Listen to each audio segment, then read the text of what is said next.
welcome to episode number 64 of the Cheesesteaks and Controllers podcast, presented by Fox PHL The Gambler, 102.5 FM, 1480 AM, and iHeartRadio. This is Jason Finelli, and I am the esports and gaming insider for Fox PHL The Gambler. 64 episodes already in the books, well, will be by the time this one is done. And this one is actually, this one's pretty eventful. We have a lot of very cool things to talk about here. The Overwatch League playoffs have been decided. The bracket is set, and it's one that makes me very, very happy, and I will tell you why. And then the PlayStation Showcase happened earlier Thursday. I'm recording this on Thursday night as usual. PlayStation Showcase showed off a lot of great things coming to the PlayStation 5 in the near future, and I will get into that a little later in the show. But first, before we do anything, let's get right down to the 6 in 60 seconds. The Overwatch League 2021 playoffs are set. In the first round, Shanghai will play San Francisco. The LA Gladiators will play your Philadelphia Fusion. The Dallas Fuel will play the Washington Justice. And the Atlanta Reign will play the Chengdu Hunters. The first matches in the double elimination playoffs are September 21st at 7 p.m. Eastern, hailing from Hawaii. Riot Games announces League of Legends World Championships 2021 will take place in Reykjavik, Iceland on October 5th, starting with the play-ins. The finals are scheduled for November 6th. Valorant's Berlin Masters 3 kicks off September 10th on Friday, with group stage play and the top 2 teams from each group moving on to knockouts. Grand finals there are scheduled for September 19th. Elsewhere, PlayStation Studios has acquired Firesprite, the studio behind Playroom and Playroom VR, while also teasing its next project. Alan Wake Remastered has been confirmed by Remedy Entertainment and will launch this fall, further exploring the connection between the Alan Wake and Control franchises. And finally, Horizon Forbidden West will now have a free upgrade between the PlayStation 4 and PlayStation 5 versions, with all future first-party PlayStation games costing a flat $10 upgrade fee. Those are your 6 in 60 seconds. And as always, the 6 in 60 seconds are brought to you today by the sponsor of Cheesesteaks and Controllers, Ghost Shaver. Ghost Shaver is designed to feel like it's an extension of your arm, allowing users to reach anywhere on the head, face, or body. The precision cutting system gives you a close and smooth shave every single time, thanks to 5 different rotary flex action super thin blades and a patented handle design that fits into the palm of your hand precisely. Go to ghostshaver.com to check it out and get yours. That's Ghost Shaver, a shave above the rest.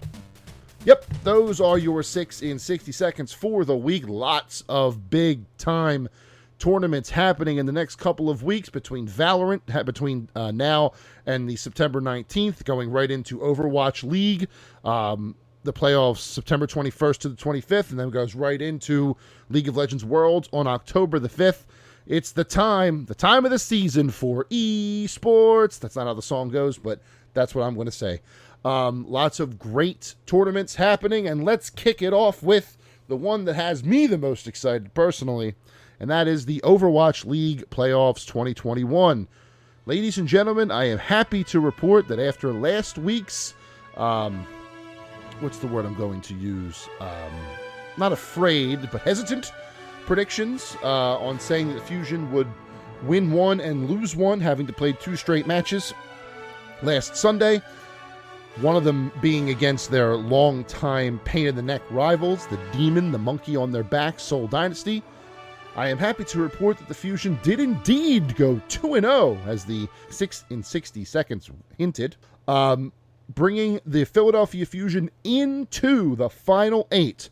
The playoffs are set, and your Fusion are a part of it. And not only that, but an interesting thing happened just after all of the matches were decided and all the teams that are playing in the playoffs made their way to the brackets. So the way that the Overwatch League brackets work, I kind of explained this a little bit last week if you had listened, is that once the 8 teams are decided, the top 4 teams don't necessarily play who they would normally play in a bracket scenario. So, for example, when the NBA playoffs start, the first seed plays the 8th seed, the second seed plays the 7th seed, so on and so forth. Overwatch League does something a little bit different, where the first seed gets a choice between 5, 6, 7, and 8. The second seed then chooses all of the remaining teams. The third seed chooses what's left of the two, and then the fourth seed gets the final team remaining. Now, why is this making me happy for what's coming in the playoffs of the Overwatch League? Well, the reason is nobody chose the Fusion. Despite being the 7th seed in this bracket, nobody in the top 3 seeds wanted your Philadelphia Fusion, giving them a matchup in the first round against the 4th seed, the Los Angeles Gladiators. The rest of the teams that could have chosen them, Shanghai, Dallas, and the Chengdu Hunters, didn't want any parts of them. And that, to me, is awesome. That tells me that the Fusion have these teams a little worried. The Fusion are playing well. The way that they play, the way that they beat Hangzhou and Seoul, I will say, was very impressive. They looked very, very good this weekend. Both of those matches are on video on demand. I suggest you check them out. Every one of those players came to play, and it showed. And the team looked very, very good against both Hangzhou and Seoul, finally getting that monkey off their back, beating both teams 3-1 and getting into these playoffs. Granted, there is more work to do. I'm not about to sit here and say that their title of, never wins the big one is fully exorcised yet, but we're in a good spot. We're in the playoffs. Anything can happen once the tournament starts. All you have to do is play to your top best ability. So let's run through this bracket, shall we? Let's take a look and see how this bracket shook out and how I think these matches are going to go. I will get into a little bit of analysis here as to how I think each match is going to play out. I think I'm going to lay off the full bracket prediction, because I feel like that is something I should do with Will English the Fourth, leading up to the playoffs, maybe in the episode 2 weeks from now, maybe next week we can take that, because it's the week before. So I'll have Will on next week if he can join me, and we'll go through this bracket together, he and I. But the first round matchups are all very, very interesting. The first one at 7 p.m. on September 21st, the first match is the 2 seed Dallas Fuel, who chose the 8th seed Washington Justice. Now, these two teams have played a lot in the regular season. They definitely saw each other a bunch of times. They're definitely familiar with each other. And I believe, if I remember correctly, Dallas holds the season series lead against them. But I will check. Let me just check that right now while I'm thinking about it. I believe Dallas has beaten them at least 3 times. So the first one actually went to Washington back in week 2 on April 24th. Washington beat Dallas 3-1, but then Dallas went on to win the entire May Melee, the first tournament of the year. So it didn't really affect them all that much. And then they didn't see each other again until July 11th in the the Summer Showdown qualifiers, where Dallas did beat Washington 3-2. And then that's it. They haven't seen each other since. So they actually split the season series 3-2 for the Dallas and 3-1 for the Justice. So if we're talking aggregates, the Justice actually have a 5-4 map advantage, but the Justice are not really performing to speed right now, being the 8th seed, limping in to the playoffs, while Dallas is the 2nd seed overall and really revving it up. So they feel like they got the advantage over Washington. They'd rather play somebody they know instead of somebody they don't. I get that. So Dallas gets Washington first. I'm leaning Dallas, I think. But the fact that Washington does hold the 1 map advantage over them for the season is very interesting, and I am looking forward to see how that match plays out. First one out of the gate of the playoffs is going to be a barn burner on September 21st. You gotta love it. Our second matchup of the weekend is the LA Gladiators versus your Philadelphia Fusion, which is interesting for a couple of reasons. First and foremost, I believe it was the LA Gladiators that the Philadelphia Fusion played first in last year's playoffs as well. So it's an interesting piece of duality or parallel happenings, history repeating itself, as it were.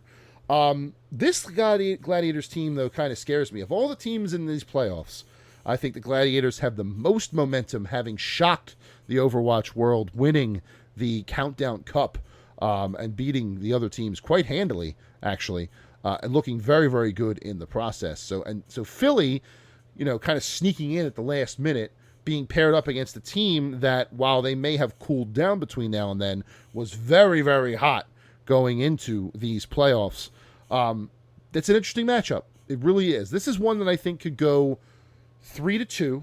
I'm going to lean Philadelphia only because I believe that the breadth of teams that Philly played is just overall better than the breadth of teams in the West. Nothing against the LA Gladiators. Obviously, they played some Eastern teams on that road to Countdown Cup victory, but something about this LA team, I just don't know if that momentum's going to keep up. Maybe I'm a bit of a homer to the Philly squad, but I do think Philly, at the moment, will move on. I could change my mind by next week. We'll see. But right now, I'm going to put that first-round matchup to Philly. Next one on the schedule is a great one. We have the Shanghai Dragons and the San Francisco Shock. Shanghai taking San Francisco of the 4 teams that were available, despite being the 6th seed, which I find interesting. The 2-time defending champions, while they are not as strong as they were last year or the year before, I will certainly admit that, they're not exactly slouches. They're not exactly, not playing to the best of their abilities. They are still a very good team, and Shanghai might be a little overconfident here, taking the 2-time defending champs and one of the only teams with a lot of playoff experience in the entire league. Do I see San Francisco upsetting Shanghai? I'd put it at a 70-30 chance, but I am going to take Shanghai in this first round. Probably 3-1 is where I would put it. It's where I'm comfortable putting it. But there is a slight chance that San Fran could pull this out just based on being in the playoffs alone. Something happens to this team in the playoffs, whether they're the number 1 team in the bracket or the number 8 team in the bracket. So we'll see what happens with San Francisco and Shanghai. But right here where I'm sitting, I'm picking Shanghai. And then the final match of the first round, that September 21st at 11:30 p.m., you have the Chengdu Hunters at the 3rd seed, who took the 5th seed, Atlanta Reign. I believe these teams met at least once in the brackets of the in-season tournaments. I don't know if it was the May Melee or the June Joust, but I know that these two teams definitely played each other at least once, if not twice. So let's bring up that schedule here and see what it says. So Chengdu versus Atlanta. I'm not seeing it. It wasn't in the first tournament. It wasn't in the second tournament. It was not in the third tournament. Yes, okay. So they were opponents in the Countdown Cup in the losers finals, it looks like, or the elimination finals, and Chengdu swept Atlanta 3-0.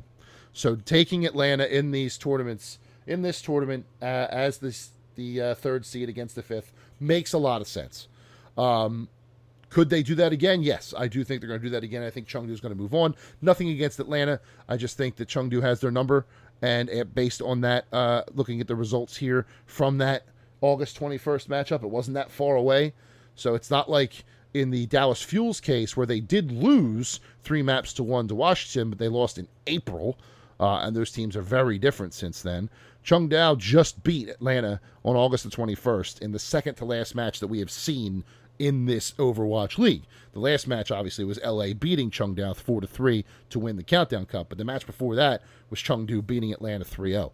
So let's see if Atlanta can put up a better fight. Doesn't seem like they're going to, if you ask me. These statistics from these match details on OverwatchLeague.com are pretty gross. But good job, Chengdu. Good job getting the pick that you want. Let's hope that you can have this, for your sake, you can have the same success against that team that you had before. So those are your first round matchups coming up into the Overwatch League playoffs next week. I'm going to do a little bit more analysis, going to get into the nitty-gritty a little more, see if any of my picks change right now. If my picks pan out, we have 2 major showdowns, at least in the next set of games. In the winners bracket, we would have Shanghai versus Philadelphia, and Dallas versus Chengdu. Both of those matches are great. And then on the loser side, we would have San Francisco versus LA and Washington versus Atlanta. San Francisco versus LA is a long-time rivalry. In fact, it was LA winning the Countdown Cup that pushed San Fran into the play-ins to begin with. So that would be an awesome match to see with elimination at stake. High stakes there would be awesome if these predictions hold up. And then Shanghai versus Philadelphia, you never know with that one. They were playing them. Shanghai was playing Philly really strong, and then all of a sudden, Philly beat them 3-0 in the Countdown Cup qualifiers. Didn't really make much sense. So just depends on who shows up that day, I suppose. But there's your Overwatch League brackets. Check them out at overwatchleague.com. Get ready for the playoffs starting the 21st of September at 7 p.m. Eastern Time. Thank God for 7 p.m. Eastern Time. Prime time, baby. Woo! I know it's the football season, but I can watch football and Overwatch League at the same time. I hope you can too. And then next week, we will go through the entire bracket. We will pick a winner of the 2021 Overwatch League Championship. Hopefully Will English IV, my Overwatch guy, can join me, and we will enjoy all of the Overwatch League action in 2 weeks. All right, welcome back to Cheesesteaks and Controllers on episode number 64. We talked about the Overwatch League playoffs. Very excited to see those kick off. Nice to see our fusion in the mix. But now we're going to turn our attention to the future of PlayStation, as Sony released a new PlayStation Showcase live stream today, showing off some things that we can look forward to in the near future.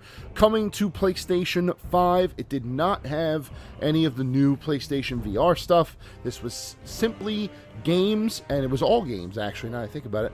All games coming to PlayStation 5 eventually. Some of them got clear dates. Some of them got no date at all. Some of them, it's the first time we've ever even seen it.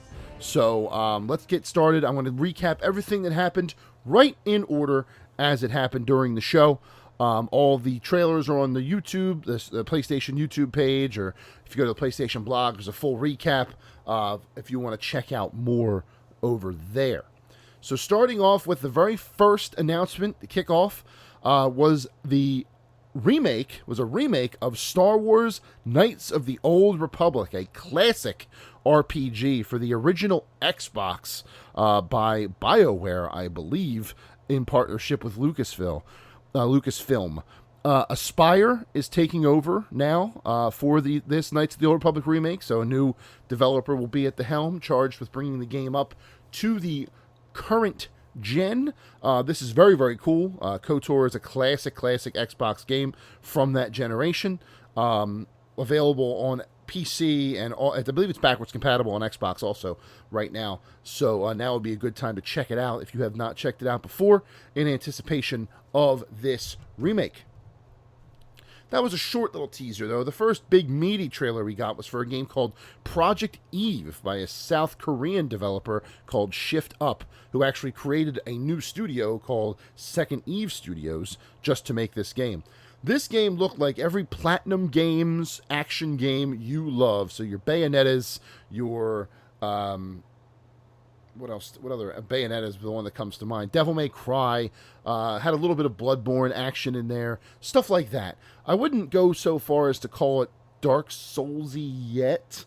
I think it leans more towards the action-oriented side. There is dodging, there is parrying, there is evading, which is a big part of the Dark Souls combat as well. But this was a meaty trailer with a lot of very big story beats. About a 3-4 minute trailer on this game. Just a lot of like crazy looking monsters and all this action that this girl's doing. Very, very cool looking trailer. Didn't really get a whole lot as to when this game's going to come out, when we're going to be able to play it. Apparently this was first announced back in 2019, but it didn't actually make waves until now. So we'll have to see when this game's actually going to come out. But I'm looking forward to it. Loving these Korean devs, these Chinese devs making these really cool action-oriented games. I would love to see that Black Myth Wukong come over to the States. To go check out those trailers if you haven't seen those yet.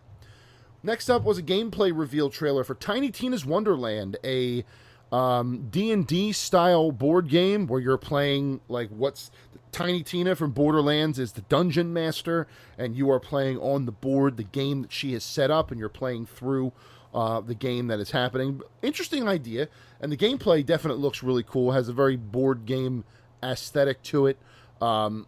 As you know, it sounds like she's going to be making stuff up as you go along. So you're going to be fighting through this world, fighting all these monsters, and she's just going to be sending more stuff at you.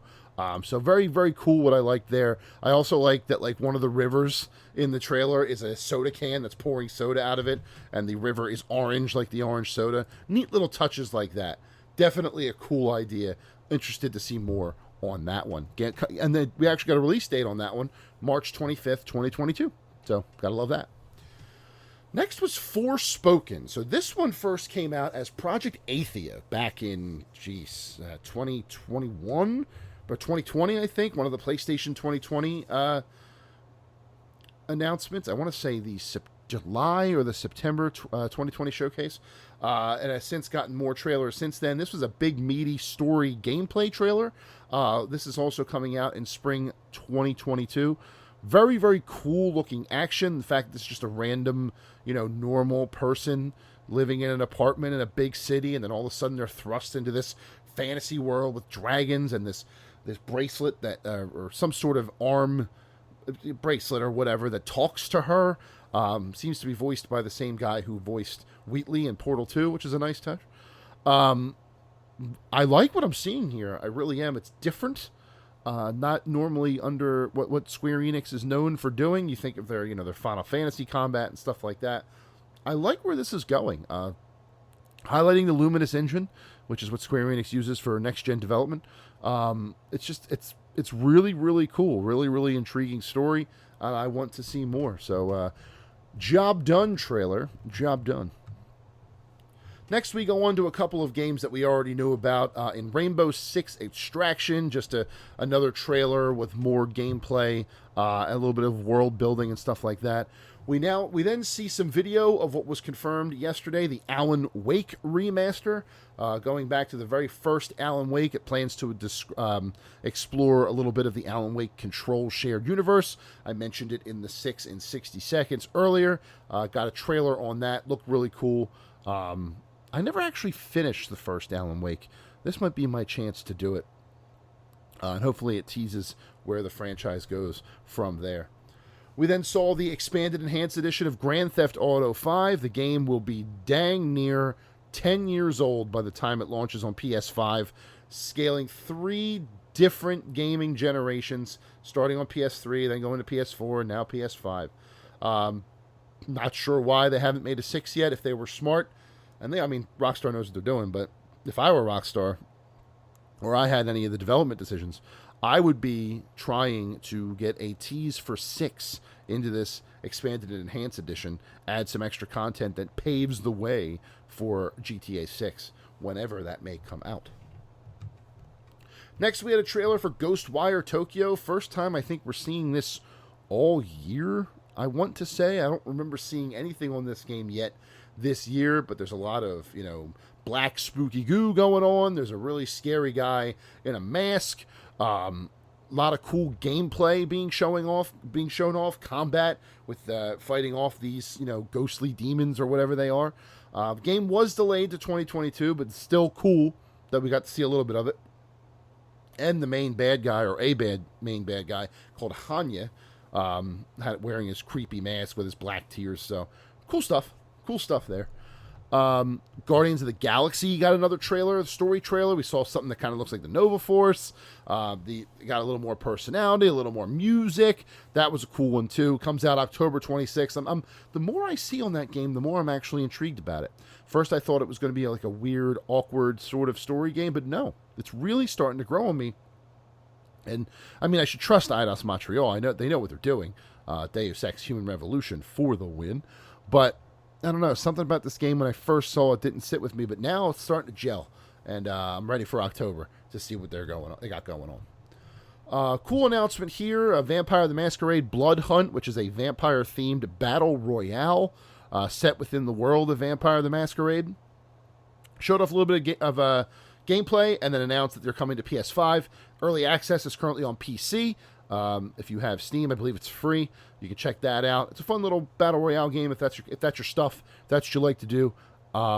Interesting mechanics with the vampires being able to feed on people. Some people have special blood, so you get buffs, plus the weaponry and stuff like that. So check out Blood Hunt. I definitely think it's worth a shot if you like the battle royale. Next was a trailer for Death Loop called Down the Rabbit Hole, a story trailer as to what's actually going on in this game. Interesting that this featured at the September 9th PlayStation Showcase, considering it launches on September the 14th. But, hey, cool. Any way you can get more eyes on that game before it launches is a good idea.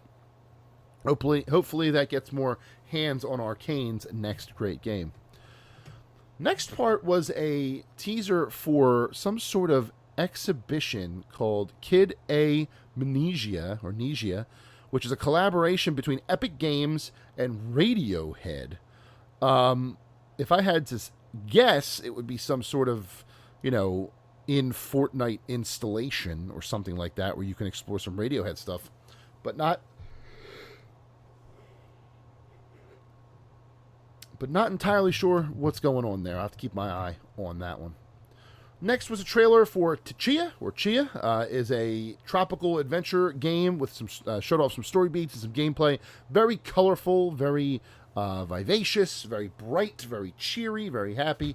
Looked like it had a guitar playing mechanic, not unlike The Last of Us Part 2. Only this time you were playing a ukulele instead of an acoustic guitar, so that was kind of cool. Just a happy little fun little trailer. One to check out if you want to see something different. I'm getting a lot of Moana vibes from it. I'm not sure if that's what they're going for, but that's what I'm feeling. And all of a sudden, we had a trailer for an interruption by Herman Holtz, who's the head of PlayStation Studios, talking about first-party games and stuff like that. So all of this so far was just pre-show, was just lead up to the actual first-party PlayStation Studio titles. So from here on out, we're looking at all first-party stuff. And the first game is the Uncharted Legacy of Thieves collection, which is Uncharted 4 and Lost Legacy. Both the games that came out for the PlayStation 4 are being remastered and released for PS5 and PC in a brand new collection called Legacy of Thieves. Love Uncharted 4. Thought it was a fantastic game. Have not played Lost Legacy yet, but I want to. I don't know if I'm going to wait for this in early 22 or actually just play it. I think I already have it in my library. So we'll check that out as well. Next was a curveball and a half from Insomniac Games. You see Insomniac and Marvel, and you assume that you're going to be looking at Spider-Man 2. Suddenly we're in a bar, and this big bar fight had happened, and everybody is beat up and laying on the ground. There's one guy in a cowboy hat, can't see his face, leaning up against the bar, hands just, clutching his drink or whatever. One of the dudes comes to, grabs a knife, walks up to him, gets ready to, beat him up or get him back or try and stab him or whatever. And the guy at the bar clenches a little bit, and 3 blades come right out of his fists. It is a Wolverine game coming from Insomniac and Marvel. Easily the biggest surprise announcement of the entire show. Very, very cool that they're doing it. I don't think the people in Insomniac sleep. Considering what I'm about to talk about in a little bit, but that was a cool little announcement, and I do mean little. It's about a minute long, to see that they're working on a full Wolverine game at Insomniac. Next up was a meaty trailer again for Gran Turismo 7. Got a date of March the 4th, 2022. Showed off cars and tracks and customization options. Just a ridiculous amount of content in this game. And a lot of it was shown off in this 3-minute trailer. So if you're a Gran Turismo fan, you have a lot to look at from this PlayStation showcase. A lot to like, I think, and when you get right down to it, if you really sit and pay attention to it with all the little details. But there's a lot coming for Gran Turismo 7 in March, so you have a lot to look forward to. And then we're still reeling from the Marvel Wolverine announcement from Insomniac, and we're suddenly looking at Spider-Man 2, the follow-up to 2017's 2018, excuse me, Spider-Man game from Insomniac, and the follow-up to Miles Morales from last year. Spider-Man and Miles Morales fighting together, heavily hinting that there will be co-op capabilities in this game. We hear a sinister voice doing voiceover as Spider-Man, as Peter Parker and Miles Morales fight the bad dudes. Then suddenly they look into an alleyway that's pitch black, and hiding in there is Venom. Venom is in Spider-Man 2, and that is super, super cool. And then the final announcement of the PlayStation Showcase, which was my favorite announcement of the showcase, was a nice, decent look at God of War Ragnarok. First gameplay, first footage that we've ever seen of it. We see Atreus as a teenager. We see him riding a sled with wolves. We see him attacked by Freya. We see him fighting different types of enemies with all sorts of moves, new and old. Loki is there. Atreus is there, talking about the things he has to do, what are we supposed to do here, so on and so forth. Very, very cool trailer. I won't spoil the end of it for you because I feel like that last reveal, if you know what it is, should be seen fresh. But that is what ended the PlayStation Showcase for September 9th. Good show, I thought. I thought it was a good show in the back end. Very, very back heavy with all of the first person and the first party announcements. The two Insomniac Marvel games, Gran Turismo 7, God of War Ragnarok being the anchor. Cool stuff.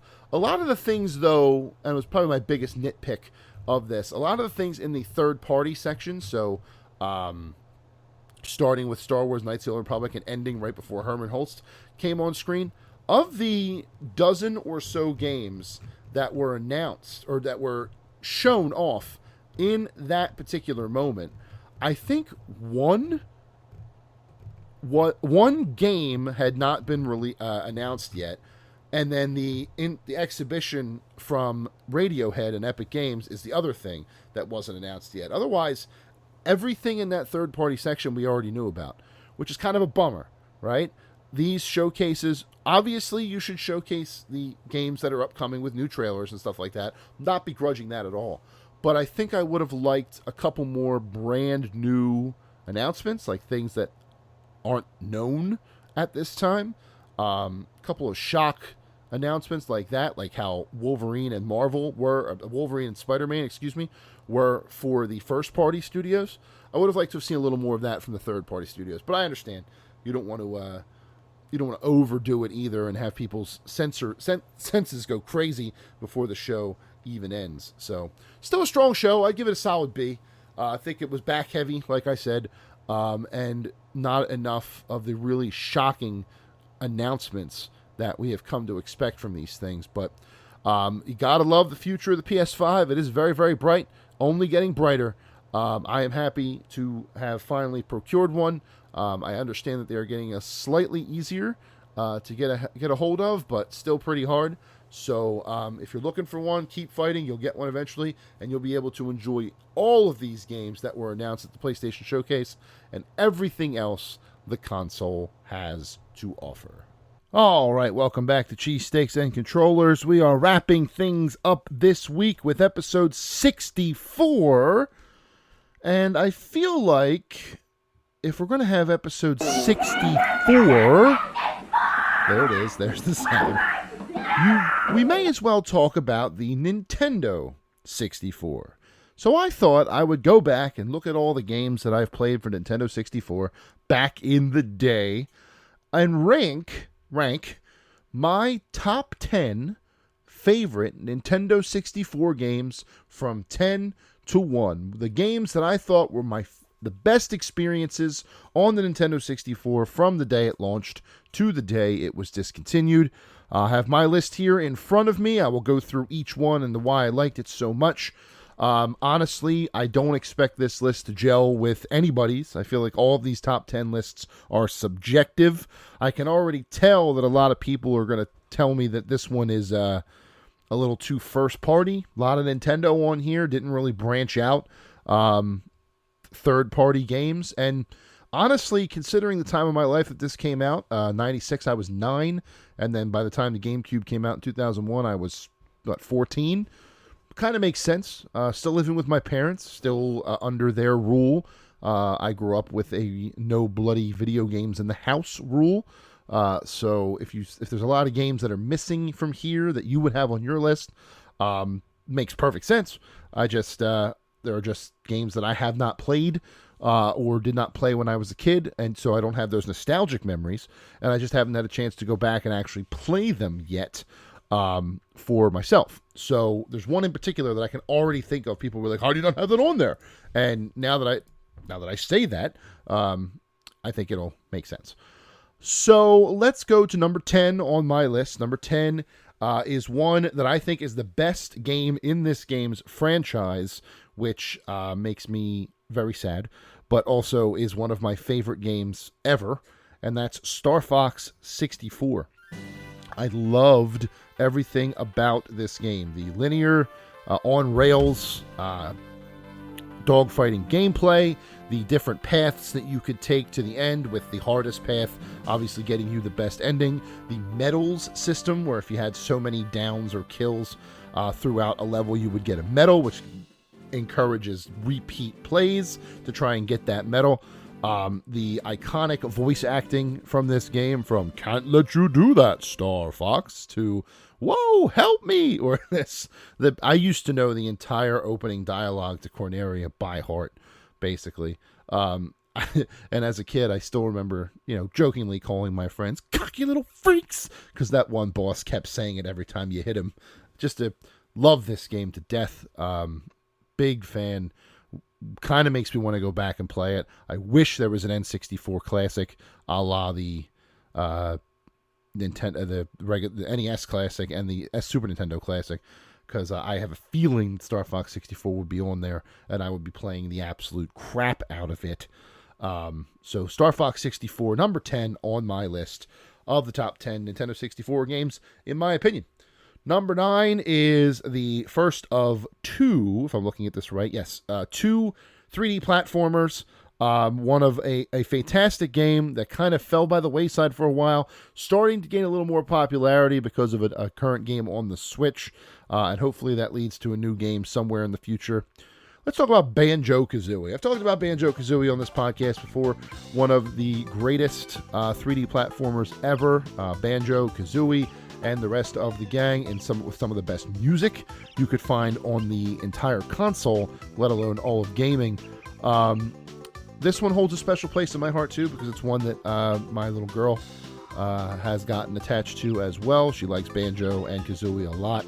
She has the stuffed animals of them from Fangamer via Best Buy up in her room. She loves watching Banjo playthroughs. Like there's a video on YouTube where they run through all the bosses. She loves watching that. She picks him in Super Smash Brothers when we play, if not picking Princess Peach. Banjo-Kazooie, very much one of the video game characters that she attached herself to, and by proxy the little one did too, because the little one does whatever the big one does. So this is a bit of a sentimental pick at number 9, but Banjo-Kazooie definitely on top of the list. Or not on top of the list, but at the top of the list of all Nintendo 64 games for me.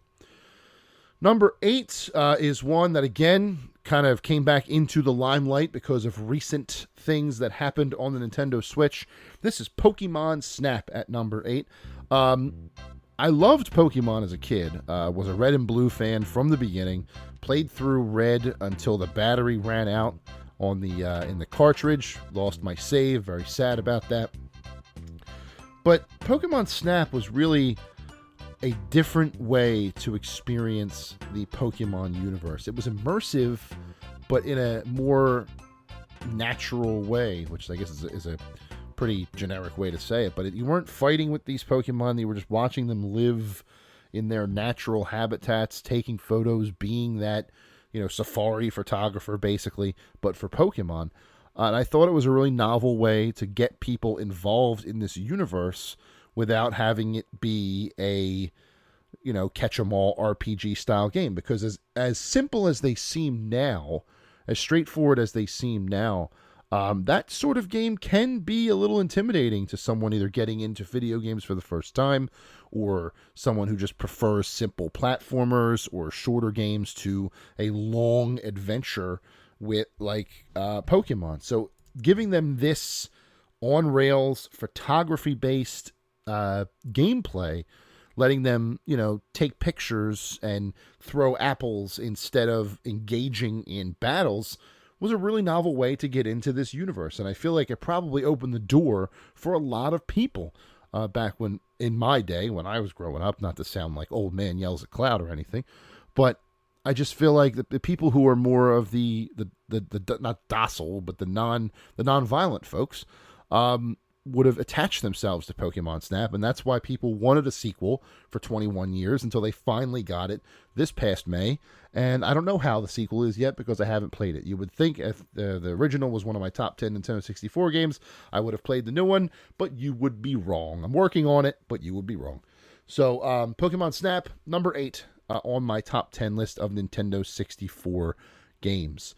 Number 7 is going to come as a surprise, I think. This is one that I have flip-flopped on for a little while between two games. The one that I've chosen and the one that I did not. Kart racing is a big part of Nintendo's library. The obvious one being Mario Kart. And Mario Kart 64 for a while for me was the pinnacle of the genre. Double Dash is fun. 7 on the 3DS was really good, but I always found myself going back, and 8 obviously goes without saying, but I always found myself going back to the Nintendo 64 after playing hours upon hours upon hours with my cousins. I can still picture myself in my cousin's living room picking Yoshi and really having some great tight races with my cousins. 4 controllers, just having a good time. But that's not the pick here. The pick here is a racing game that I feel like needs a little more love by the folks at Rare, and that's Diddy Kong Racing. And the reason I'm going with Diddy Kong Racing over Mario Kart is not only the variety of vehicles, go-kart, hovercraft, or jet plane. It's because it's an actual story being told. There is a story mode that you are going through as you're progressing through all the different tracks. You're not just racing in a track in a Grand Prix, fighting for or racing for a screen where you hold a trophy and do a specific pose and then just rinse and repeat all over again. Diddy Kong Racing took the formula and added an actual narrative with a boss in WizPig and another helper who you have to race in the Genie, the Elephant Genie. And I feel like that bumps up Diddy Kong Racing for me. It wasn't just a simple kart racer. It had a little more substance to it, a little more oomph. Not that Mario Kart's racing was bad. It was not. But the story angle, I feel like, gives Diddy Kong Racing the edge. And it also helps that it's a decent, fun story with some really weird voice acting. That WizPig voice used to haunt me in my sleep. But Diddy Kong Racing, great game. Number 7 all time on the 64 for me. For those asking, I would probably put Mario Kart 64 at number 11 on this, so it just missed the list, the bubble game. But Diddy Kong Racing, number 7. Now, number 6 is going to confuse a little bit of people based on what I said at the beginning of this list about the no blood rule. Eventually, over time, that became a no gratuitous blood rule. So, like, Mortal Kombat never was played in my house as a kid. It just wasn't. That was the game that basically started the whole thing. Quick story. We were in the North Wildwood Gateway 26 boardwalk. There was a Mortal Kombat machine there. I walked up to it. I stood behind the people waiting to play it. And the guy in front of me ripped the head off his opponent. The blood dripped. And my mom looked at me and said, nah. And that was the end of that. Granted, I was, 6? So it made sense. It was the right call. But that's why the rule was enacted. But this next one kind of flies in the face of that a little bit. But I'll explain why I was allowed to play it. Number 6. GoldenEye 007. Cannot have a Nintendo 64 list without talking about GoldenEye 007. One of the premier first-person shooters of its time, laid the groundwork for Halo and everything else that came after it. Playing as James Bond, going through the movie story and all those iconic stages, and then a couple of extra James Bond references at the end, like the Aztec level with Baron Samedi, and the other level, not Cradle. Cradle was the final level. The Egyptian level was Baron Samedi. The Aztec level was Jaws, I think. It's been a while. But getting to see all those old iconic Bond villains and then playing through the actual GoldenEye story was really, really, really cool. But what allowed me to be able to play it was that there was technically blood in the game, but it was just like blood staining a leg or an arm. It wasn't like, blood wasn't flying anywhere. Everywhere. There wasn't gratuitous dismemberment. If someone got hit with a rocket, they just kind of fell over, that sort of thing. So that's where I think the line was drawn. By that time, I was 9, so I was allowed to play this, and I'm better for it because the game is fantastic. I have very many fond memories of 4-player multiplayer GoldenEye, just like we all do. Odd Job was banned unless we were doing slaps only. Golden Gun was always my favorite mode, but that's not what people always wanted to play. Loved doing that. We did teams. We did we did free for all. We did it all. That game was so good. I miss it, and that's another one. I really want to dig out my 64 and replay these games. I wonder if I would even be able to on my current TV. I'll have to discover that another time. Number 5 is one of the few third-party games on this list. Actually, the last third-party game on this list. The rest of the games are Nintendo games from here on out. But I would be remiss, as the total geek that I am, to not mention one of the greatest wrestling video games ever made, WWF No Mercy. Now, I never owned No Mercy growing up. I owned WrestleMania 2000, which was good, and I loved it, and I loved creating characters, and I loved going through all that. But in recent years, I've gone back and played No Mercy, and I can definitely see where the improvements are to WrestleMania 2000. WrestleMania 2000 always have a place in my heart, but No Mercy is clearly the better game. Just with all the different things that you can do, the extra moves, the enhanced sort of graphics, the faster pace. I love No Mercy. That's another one I break out once a year just to play around with for a little while. And I still hear the song in my head. That song haunts everybody who's ever played No Mercy, if you ask me. But I could not make this list without mentioning that wrestling game and how much fun I had with it, how much just unadulterated greatness No Mercy was. So number 5 on the list, WWF No Mercy. Number 4 is one that goes back to a franchise that we have already talked about, but was more my style. Not to say that what I said earlier does not still apply, but Pokemon Stadium 2, and I say 2 specifically because it included Gold and Silver. Easily one of the coolest Pokemon experiences of the era. The fact that you could import your Pokemon from your game into the Nintendo 64 and battle with them and, climb through the ranks of the gym leader castle with them and gain all these badges, and it was just so cool. And it was cool to see these little sprites on my Game Boy screen jump out into full 3D models on my TV screen through this import system. It's just a brilliant way to get Pokemon on a big screen, letting people use their other cartridges, and play against one another. You had the little mini games too that were in the little play area, like the one with Eevee, the one with Delibird picking up the presents and stuff like that. You were able to use rental Pokemon. If a friend of yours wanted to play who did not have Pokemon, they could use the on-cartridge rental Pokemon and just play however those Pokemon were made. They weren't usually very good. Usually the custom Pokemon were better. But the fact that they were even there just to allow people to get in. It wasn't restrictive. It was just a perfect window into the battling system of Pokemon was Pokemon Stadium 2, and I absolutely adore it. Number 4 on this list, there was no doubt it was making it. It could have even been higher, but I kind of talked myself out of it, as you'll see. yeah, Pokemon Stadium 2 is one that I would love to go back to, but I don't think I have the import anymore, nor do I know where my Pokemon Gold cartridge is. So it's probably not going to happen, but I would love to play that game again in the near future. Number 3 is going to surprise some people with how low this game is. Considering how much I love the franchise, you would think it would be a little bit higher on the list, but that is not the case, and that is the original Super Smash Bros. This was a transformative game for me. I grew up as a huge fighting game fan, from Street Fighter to Virtua Fighter to Tekken to Fighter's History from Data East. Every fighting game under the sun I wanted to play. I would make up fighting games in my head with all the different characters. I just loved it. So to see characters like the Mario and Luigi and Pikachu and Yoshi and Fox in a game where they're fighting each other in a different, platform style percentage format as opposed to what I was used to in my Street Fighter games, just blew me away. Absolutely blew me away. I loved every minute of it. I loved unlocking the characters. I loved saying who to Ness because I had not played Earthbound as a kid. I didn't actually beat Earthbound for the first time until 2013. So I kind of was late to the game on that one, but I fixed that in a hurry.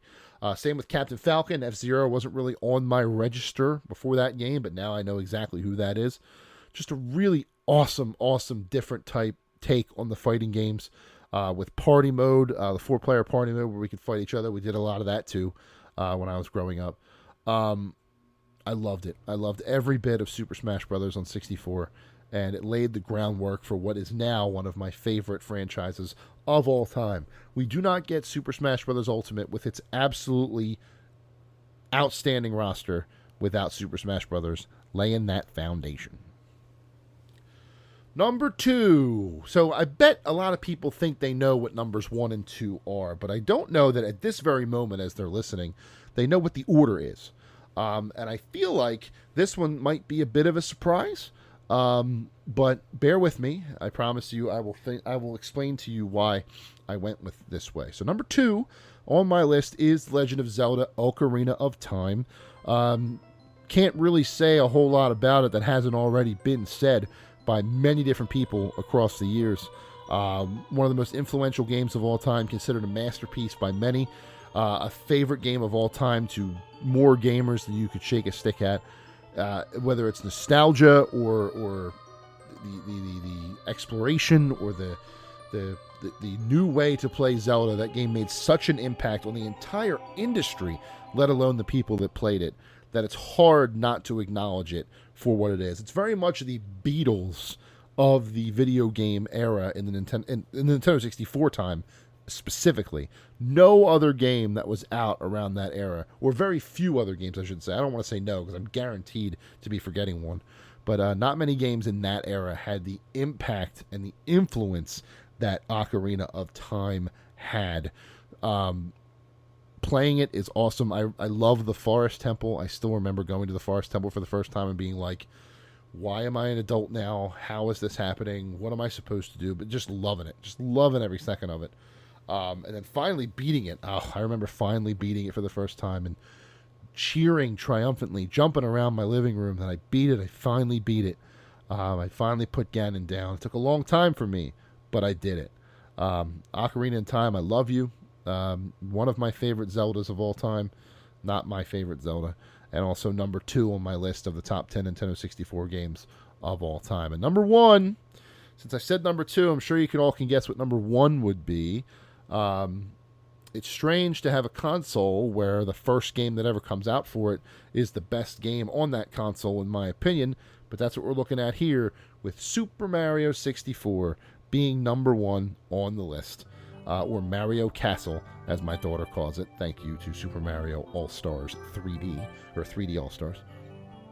I talk a lot about, in this list, fond memories and things that I did as a kid while playing. A lot of the 4-player, a lot of playing Ocarina of Time, cheering when I beat it, the GoldenEye experiences. But no memories of mine, across all of gaming, I would say, no memories of mine are more vivid than sitting on my living room floor as a boy, playing Super Mario 64 for the first time, getting that first star in Bob-omb Battlefield, opening the castle door for the first time, getting to the third level after hours upon hours of breaking through the first two levels, only to wonder why I can't continue going up the steps to get Bowser and finally put him in his place, realizing I needed more stars to do that. And then the 120 star challenge. I can't say enough about that game. I really can't. The Super Mario 64 cemented Nintendo as this boy's favorite, one of this boy's favorite developers of all, or publishers of all time. A fandom that still goes today. I liked Super Mario as a kid. Super Mario 3 was my preferred game, but Mario 64 opened it up to that 3D dimension, that third dimension, and just absolutely took my breath away. Now the graphics look like, they're not all that impressive, but back in the day, that game was like walking into a new world, and I don't know that I will ever have that particular experience ever again. That sense of wonder. Games still give me senses of wonder. Like now, I'm not completely, devoid of those feelings, but that childhood, like, whoa, look at this castle. I'm going to go through this castle and I'm going to save this princess all by myself. Not many games do that anymore. And Super Mario 64 will always be my favorite Nintendo 64 game of all time. Will always hold that special place in my heart, just for how much fun and wonder and excitement it gave me as a young boy. And with that, we are at the end of episode 64 of the Cheesesteaks and Controllers podcast, presented by Fox PHL The Gambler, 102.5 FM, 1480 AM, and iHeartRadio. Thank you, as always, for listening to this podcast. I say it every week, but if you're hearing these words at the end, that means you stuck through to the end, and the fact that you did that means more to me than I could ever tell you. If you're listening to the radio, make sure you catch up on all things Cheesesteaks and Controllers on Apple Podcasts, the iHeartRadio app, Amazon Podcasts, and Spotify. We're on all four. So take your pick on how you want to listen to us via podcast, or if you're listening to us right here live on the radio, thank you for that. We appreciate your time and your ears, and we hope that whatever you were doing while you were listening to this, whether you were driving to the store or going down the shore, coming home, whatever, was a safe trip. Or if you were just sitting in your house listening to the radio and talk about video games, then I hope you're comfortable and I hope you're having a good day. But with that, I am signing off for this week. Next week, episode number 65, we will talk about the Overwatch League playoffs and break down that bracket, hopefully, with Will English IV. So as always, this is episode number 65. I am signing off of Cheesesteaks and Controllers for the week. Thank you so much. Have a great weekend. Have a great week behind it. And we will see you next time. Goodbye.